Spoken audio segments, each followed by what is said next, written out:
آج ہم بات کریں گے کہ ہم صوفی کس کو کہیں گے، یہ صوفی کون ہے۔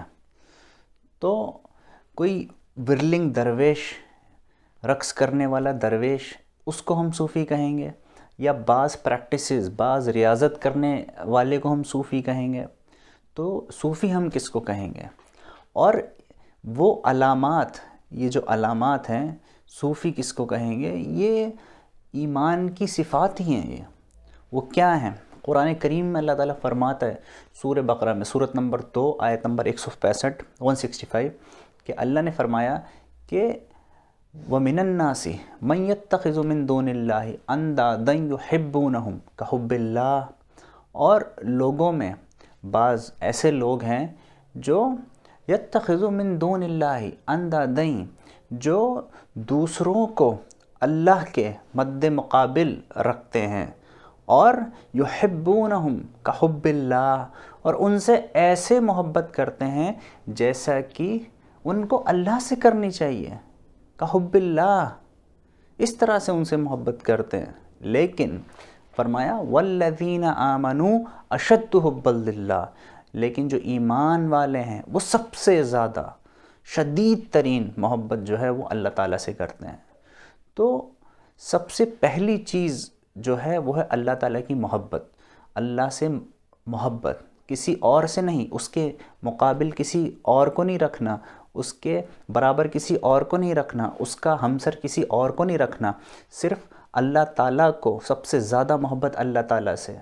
اور صوفی وہ ہے جو اللہ سے بے پناہ محبت کرتا ہے، اس کی محبت میں غرق ہو جاتا ہے، اس کی یاد میں سب کچھ بھول جاتا ہے، تو وہ اس طرح سے اپنے آپ سے بھی غافل ہو جاتا ہے اللہ تعالیٰ کی محبت میں۔ تو یہ صفت ہے، اس کو ہم صوفی کہیں گے جو اللہ سے بے پناہ محبت کرتا ہے۔ تو والذین آمنوا اشد حبا للہ، جو ایمان والے ہیں وہ اللہ سے شدید ترین محبت کرتے ہیں۔ تو یہ صفت ہے، یہ ایمان کی صفت ہے، اور یہی علامت اس کی ہوگی جو اپنے آپ کو صوفی کہے گا۔ تو صوفی کون ہے؟ جو اللہ تعالیٰ سے بہت محبت کرتا ہے، تو اس کو ہم صوفی کہیں گے۔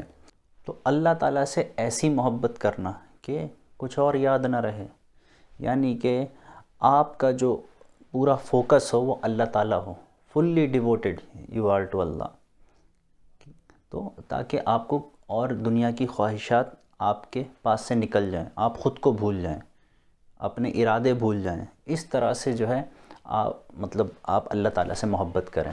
تو یہ علامت ہے۔ تو فردر جو دوسری جو چیز ہے وہ ہے کہ Sufi is the son of the moment, that is وہ ابن الوقت ہے، یعنی کہ ہی از the son of the moment, یعنی کہ خدا وہ اپنے ارادے سے نہیں رہتا، وہ اپنی خواہشات سے نہیں رہتا، جو بھی اس وقت میں، اس مومنٹ میں، اس حاضر میں جو کچھ بھی ہے، مطلب وہ اپنے ارادے پہ نہیں رہتا۔ خدا جو، اللہ جو اس کے ساتھ کرتا ہے وہ اس کے آگے سبمسو ہو جاتا ہے، یعنی کہ وہ اپنے ارادے سے نہیں چلتا، اپنے فری ول سے نہیں چلتا۔ اللہ تعالیٰ جو اس کے ساتھ کرتا ہے اس حاضر کے اندر، مومنٹ کے اندر، وہ اس کے ساتھ چلتا ہے، اپنے ارادے کے ساتھ نہیں چلتا۔ ہاں، جہاں پہ تکلف کی بات آئے گی، جہاں پہ عمل کی بات آئے گی، نیک عمل، تو وہاں پر وہ اس چیز کو پورا کرے گا۔ لیکن جہاں تک مطلب خواہشات کے ارادے، دنیا کے ارادے کی بات ہے، تو وہ اپنے ارادے سے نہیں چلتا، وہ اللہ کی مرضی سے آگے چلتا ہے، وہ اللہ کی مرضی سے آگے بڑھتا ہے، وہ اپنی مرضی کو نہیں دیکھتا۔ That is, he accepts the divine will, he accepts the divine decree, and he does not move out of his own will, out of his own desire. He does not act out of his own desire.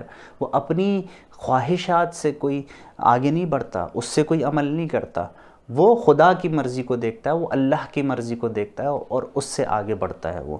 That is, he is the son of the moment, that is ابن الوقت، یعنی کہ وہ اللہ کے حضور میں رہتا ہے، وہ اپنی خواہشات کو نہیں دیکھتا، وہ اپنی مرضی کو نہیں دیکھتا، وہ خدا اللہ کی مرضی کو دیکھتا ہے اور اس سے وہ آگے بڑھتا ہے، وہ نہ پیچھے کو دیکھتا، وہ نہ آگے کو دیکھتا۔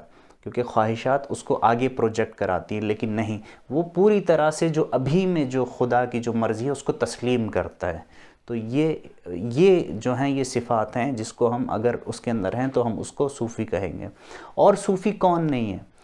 حلول کو ماننے والا صوفی نہیں ہے۔ وہ اگر حلول کو مانتا ہے وہ حلولی ہے، اگر وہ حلول کو مانتا ہے کہ ہاں خدا انسان کے اندر حلول کرتا ہے تو وہ صوفی نہیں ہے۔ اسی طرح سے ترک شریعت کو ماننے والا، عمل کو نہ ماننے والا کہ کوئی عمل سے کیا ہو جائے گا، اچھے نیک اعمال سے کیا ہے، ان کو نہ ماننے والا، تکلف کو نہ ماننے والا، جو اللہ تعالیٰ نے انسان پر رکھا ہے اس کو نہ ماننے والا، تو وہ کیسے اس کو ہم صوفی بول سکتے ہیں؟ ان کو صوفی نہیں بول سکتے۔ تو یہ ایمان کی ہی صفات ہیں کہ جن کا ظہور ہوتا ہے تو ان علامات کو دیکھ کے جس طرح سے ہم کہتے ہیں کہ یہ زاہد ہے، یہ زہد کرنے والا ہے، اسی طرح سے یہ ٹرم بھی ہے کہ جس کو ہم صوفی کہہ سکتے ہیں۔ وما علینا الا البلاغ۔